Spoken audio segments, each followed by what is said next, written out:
5월 28일 이 시각 주요 뉴스입니다. 미군이 이란 군사시설을 공습했습니다.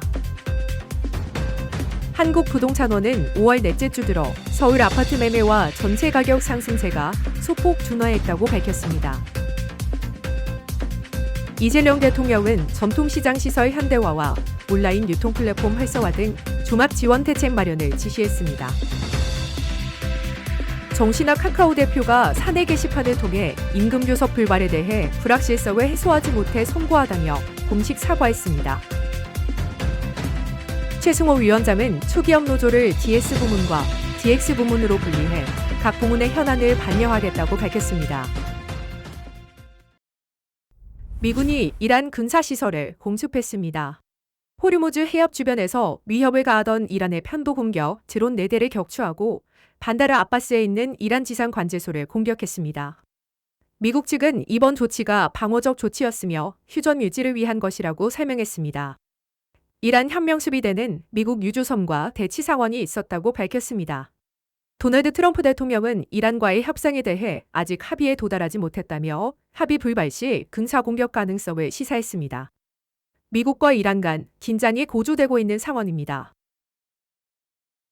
서울 아파트 시장에 변화의 신호가 감지되고 있습니다. 5월 넷째 주 서울 아파트 매매 가격이 0.25% 상승했지만 이는 전주 0.31%보다 소폭 둔화된 수치입니다. 전세 가격도 0.26% 올라 전주 대비 상승폭이 줄었습니다. 하지만 여전히 높은 상승세는 계속되고 있어 지난주 전세값은 10년 6개월 만에 최대 상승폭을 기록했습니다. 한국부동산원은 재건축 추진단지와 대단지를 중심으로 국지적 상승 거래가 발생했다고 분석했습니다. 임차 문의가 꾸준히 증가하면서 선호도 높은 단지에서는 대기 수요가 누적되고 있는 상황입니다. 급등세 속에서도 시장이 잠시 숨고르기에 들어간 모습입니다. 이재명 대통령이 전통시장 활성화를 위한 강력한 지원책을 주문했습니다. 이 대통령은 28일 청와대 수석보좌관 회의에서 전통시장이 살아야 골목과 지방이 살아야 나라가 산다고 강조했습니다. 수출 중심의 경제성장에도 불구하고 골목 상권에는 아직 그 온기가 전해지지 못하고 있다고 지적했습니다. 최근 지방 방문 때마다 시장에서 식사하며 상인들의 어려움을 직접 듣고 있다고 밝혔습니다. 노후화된 아케이드와 간판, 안전시설 개선을 위해 정부 부담을 늘리고 민간 부담은 줄이라고 지시했습니다. 또한 전국 전통시장을 하나로 연결하는 온라인 유통 플랫폼 구축도 제안했습니다.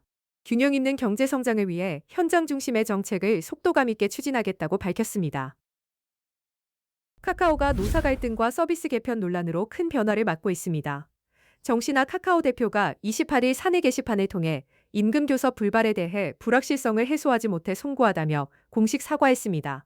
카카오 노사는 27일 밤까지 이어진 2차 조정에서도 합의에 실패했고 노동조합은 다음 달 파업을 예고한 상황입니다.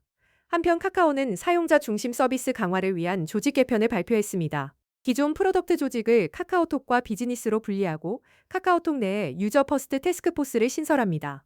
이는 지난해 9월 카카오톡을 소셜미디어 형태로 개편한 후 사용자들의 불편 제기가 이어진 데 따른 조치로 보입니다. 카카오톡 개편을 주도한 홍민택 최고제품 책임자는 최근 사의를 표명하고 퇴사 절차를 밟고 있는 것으로 알려졌습니다. 삼성전자 초기업 노조 최승호 위원장이 조직 개편을 발표했습니다. 앞으로 교섭을 DS 부문과 DX 부문으로 분리해 진행하겠다고 밝혔습니다. 이는 올해 임금 협상에서 성과급이 DS 부문에 치우치면서 DX 부문 조합원들의 불만이 커진 것을 반영한 조치입니다. 집행부도 DS 5명, DX 3명으로 분리 운영됩니다. 최 위원장은 교섭 과정에서 부적절한 발언을 한 점에 대해 사과하며 6월 17일 위원장 재신임 총회를 열겠다고 발표했습니다.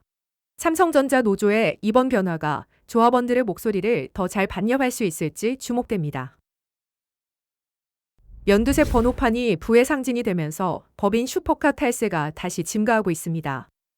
국세청이 법인명의 고가 차량을 사적으로 사용한 19개 법인에 대해 재무조사에 착수했습니다. 조사 대상 법인들이 보유한 고가 차량은 총 90대, 약 300억 원 규모이며 전체 탈루 혐의 금액은 3천억 원에 달합니다.